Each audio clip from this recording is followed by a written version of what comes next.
My name is Mike Grome, and I work at Yale University as a postdoctoral researcher here in Dr. Farron Isaac's lab, studying synthetic biology. Ooh, what does that mean? Okay, so lots of words.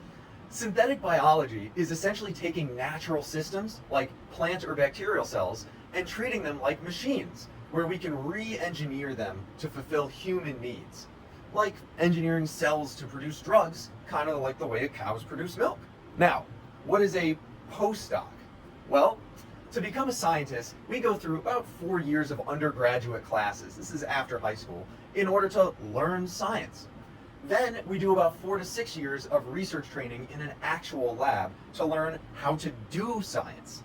And then once we do that, we get our PhDs, and then the training wheels come off, and we become a postdoc, where we begin our research to show the world what kind of science we can do. As a postdoc, my project works on genomic recoding, always the air quotes.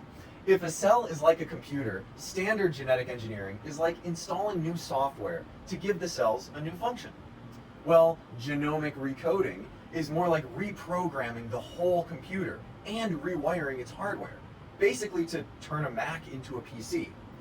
That way, the genetic code in our recoded cells are incompatible with most other organisms, including viruses, because the DNA language that is used is now different. And that makes our cells, our recoded cells, immune to infection. And if our cells escape into the environment, we can create a system to biocontain them.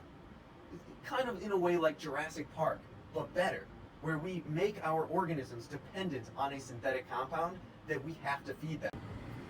Now, I didn't think I would always be a scientist. I grew up in a middle-class suburb outside of Syracuse, New York, and I worked my butt off in high school to get good grades. But I was always fascinated by science and nature.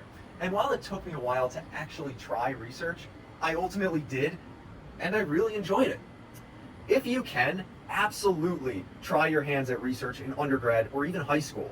If you can find a local college or company or research institute, even for just a semester or a summer, ask, contact them.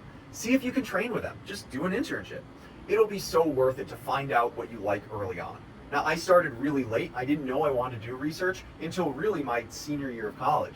But the earlier you start research training or figure out what you like, the easier it'll be. Now, besides research, I currently live in the East Rock neighborhood of New Haven, Connecticut. If you ever see it, you find this big statue standing on top of a giant rock. Well, I work with Yale and I give public talks, generally on scientific thinking and genetic engineering, and I bike a lot. If you're in New Haven, you'll probably see me riding around. I like to give lessons to new riders, teach them how to race. And ultimately, one day, I would love to be a professor. I just love teaching. That's basically my story, and it's a work in progress.